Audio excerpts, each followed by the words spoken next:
So, there it is, the opening screen to the full Monty, which of course was filmed in this room. Well, the doll scene was filmed in this room, and it was obviously a part of the film itself. But most people still have in their mind Sheffield as a declining coal or from the steel industry city. And quite a lot of people have only ever seen Sheffield on the full Monty. This is its position in the world. It's a tiny little city on a tiny little island in the middle of just kind of off Europe, really. But it's managed to have an incredible influence over an amazing amount of things. Sheffield itself is actually probably, if you ask someone to stick a pin in the middle of in the middle of Great Britain, they would stick it in at Sheffield. It has a population of about 555,000 and is of course made up from 5 rivers and 7 hills. The 5 rivers are the Don, the Sheaf, the Rivlin, the Loxley, and the Porter. And they are hills, by the way. They do get just above kind of 500 meters, not kind of European or world standard of mountains, but a bit bigger than a grassy knoll. Sheffield is also known as the village of Sheffield, and I couldn't find a good village picture, so we'll have this one instead. And there's actually been people living here for the last 12,800 years. So it's been here for quite a long time, and it's always had that village mentality, and it's always had a reason for being here. It's also known as the greenest city in Europe because basically it has the highest capita per head of trees. We've got about 2.5 million trees here. 61% of Sheffield is also green space, and 1/3 of it is in Peak National Park, which no other city in the UK can claim. It also gives us some rather lovely and unique landscapes, which means that we are also obviously famous for a lot of world standard climbers.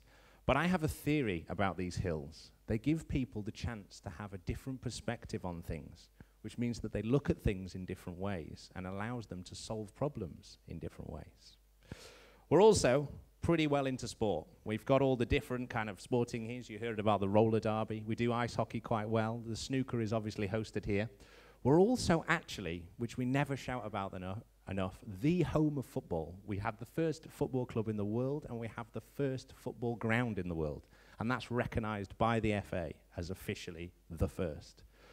We do events rather well, and our events always demonstrate Sheffield's entrepreneurial spirit very, very well. So all of these festivals have been started up by 1 or 2 people wanting to do something about the thing that they're passionate about and they love, and they've grown into huge European-wide and world-renowned festivals.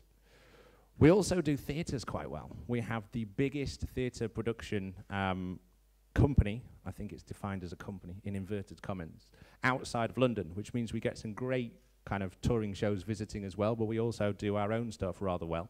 We also have a number of satellite, different little theatres as well.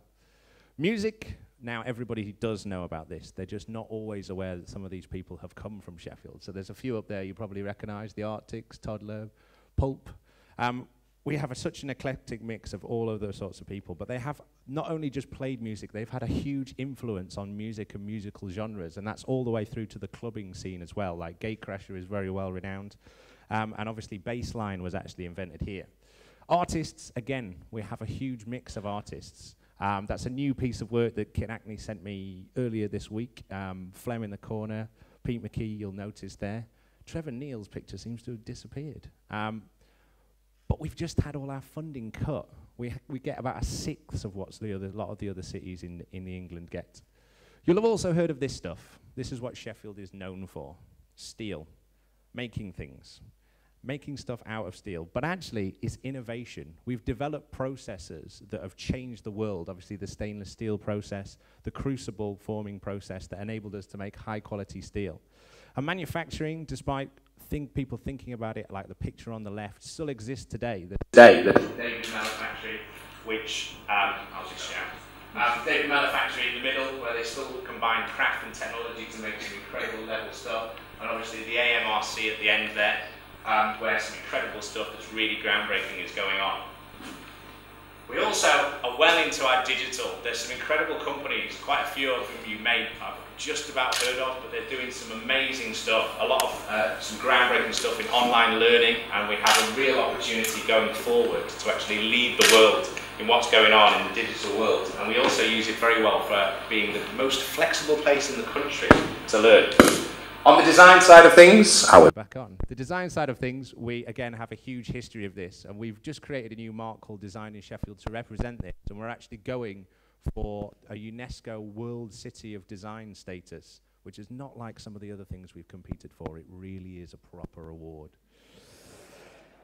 Both the universities, we have world-renowned universities here, and we're very good at education. 55,000 students a year. We have the highest graduate retention rate anywhere in the country. There's not necessarily the job progressions here. So people fall in love with the place, stay for as long as they can, go away to progress their careers, and then move back when they settle down to have kids because they love being here, which provides us with a wonderful opportunity. If we can start to connect some of these things together, take Sheffield's authenticity and its independence, we can actually create some wonderful opportunities for the people that are here and utilize the talent of the people that come here and keep them here. Because that made in Sheffield thing that stuffy old men in suits and grey hair go on about, there is something to be very proud in that. And we should be proud of it and we should shout of it. Turning that knife over on a table in a restaurant to just check the quality, that reassurance of doing something incredibly well and being the best at something, that's the value behind the Made in Sheffield stuff.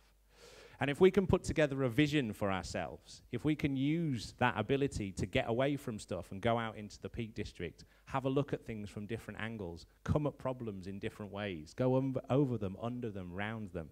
And because we're connected digitally to the rest of the world, we can actually not only create our own future, we can help create the future for the rest of the world, just like we have been doing for the last 400, 500, 600 years.